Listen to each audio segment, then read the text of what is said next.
Hey everyone, today I wanted to just quickly highlight this really cool position from the recent World Championship game between Liren, playing on the white side, against Jan Nepomniachtchi. Now this is game number 6 of the World Chess Championship match. So far Ding is behind at the moment 3-2, but in this position he comes up with a stunning move and a stunning continuation to draw up the game 3-all.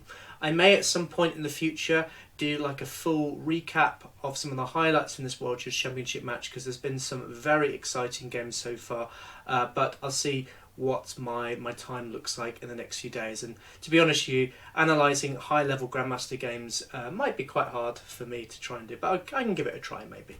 So here we have this position, and I want to challenge you here as to what White played in this position. Just to let you know what just happened, the Rook had just come to f8, so Jan had just played this particular move. And I want you to try and see if you can find the move that Liren played here that has a very deep tactical idea behind it. See if you can do it.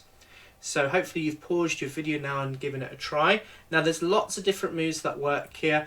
Queen to g6 check is absolutely fine. This leads to like an ending that's particularly good for White here. So after stuff like this, you can now play something like queen, well, let's say black comes to queen to d1, and then you can try and swap off stuff, and actually White's got a totally winning endgame here. But instead of this, here Jan decides to instead fall into the trap that Liren had set for him with the move d5, and here Jan plays the move a2. This is in fact a mistake, and it looks very good, this move. It looks as though Jan is going to promote his pawn on a1. What could be so wrong about that? Well, the problem is it runs into this incredibly strong, disgusting continuation from Ding. Here he plays the move queen to c7, and you'll notice here that now the knight is threatening to come to g6, and it then uncovers this mating attack with the rook and queen hitting on g7.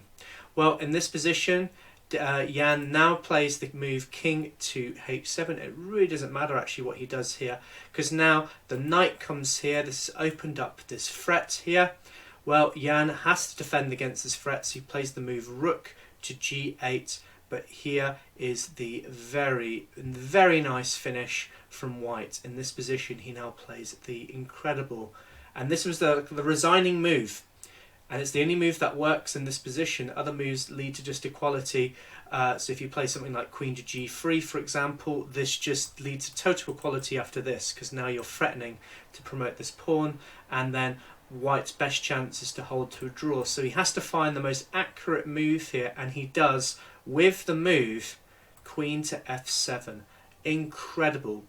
What's the idea of this move? Well, here White is threatening to capture here on g8 and then checkmate on the back rank with his knight and his rook. Let's see how that works. Well, let's say, for example, I'm just going to put a random move here. Maybe I won't promote the pawn. Let's say bishop here, just a random move. Here now, the white queen can capture here on g8, and after the king captures back on g8, you can now play the move rook to g8 check, king to f7, and remember I was telling you about that pawn on d5 and actually had some tactical things here. Well, the reason why this pawn was played is it's guarding this escape square on e6. This is why this move is just so incredible, so deeply thought out, so deeply calculated, as now rook to f8 is checkmate. You've got a beautiful Arabian mate with the queen sacrifice and this pawn guarding this e6 square. Let's go back. What else could black try in this position? Well, pretty much everything loses in this position. You might throw in a check maybe, but then obviously this just drops the queen. I mean, a lot of these are just computer lines, really. There's just nothing that stops this particular mating threat. Let's just say you promote here. Against this, I mean, White can just take this queen and just threaten to go back over here at some point. And I'll show you the computer line that tries to hold on as long as possible, but basically this is going to lead to a mate in 8. let's say, well, I don't know, something like this, because at least you're not hanging mate here. But here, rook to a7. There's nothing that black can do in this position to stop this threat. It's just too strong. I don't know, let's say he comes here, then you run into that mating idea again, and look at that, just beautiful, this Arabian mate. I really like this position. I hope you really enjoyed this tactic. Let me know in the comments below if you want me to maybe do a highlight reel of some of the tactics from this World Chess Championship match, because there's been a load that have been really interesting. But for now, thank you for watching. Leave a like, subscribe to the channel if you haven't already, and I'll see you soon. Take care, bye.